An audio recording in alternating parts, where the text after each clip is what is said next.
24/7 Comfort on call.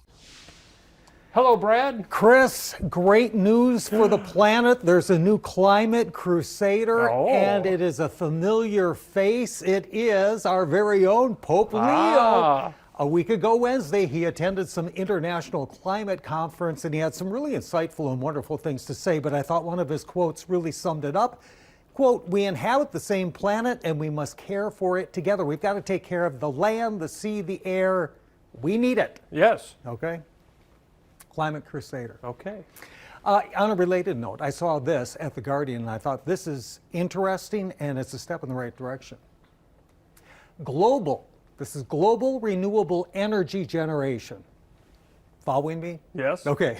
Surpasses coal for the very first time. Global renewable I've talked energy about all generation. these things on this We program are, before, okay? yeah. So one of the big things that really changed this year was a big surge in solar energy production. Its share of the global electricity mix increased from 6.9 to 8.8%, almost 10%. Okay. We're getting there, okay, on solar. Wind also increased its share by just over 7%.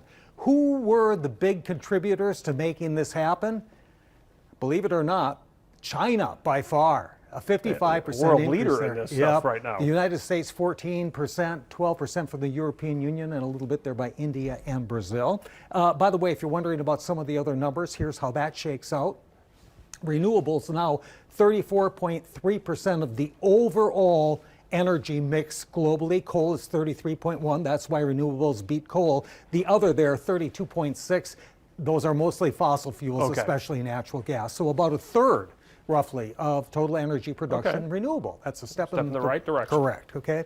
And then I have one other thing that we must ponder. And Chris, it's one of those things where I saw it and I thought, is this for real? Is this a real thing? And as it turns out, it is, okay? Oh. There's this company, it's from Norway, Tomra. And you know, when it comes to vending machines, we all know how they work. You put money in, you can get a can of soda, bag of chips, maybe a candy bar. Well, what they have done is they have created what they call a reverse vending machine. I put in the soda, it gives me money? Kind of. In fact, they have a little movie. We'll watch it and see how it works. So you bring your recyclables in, you drop them into the vending machine, then you tap the button, the machine gives you a little receipt. You take the receipt to the cashier of the place where you're going or whatever, and you can either get cash or you can get credit towards your purchases. So it's kind of an interesting idea. And although it's not really officially here in the United States yet, it's an up and coming thing. They say they have 87,000 installations in 60 markets. They're recycling 48 billion containers per year. Wow. Chris, I know.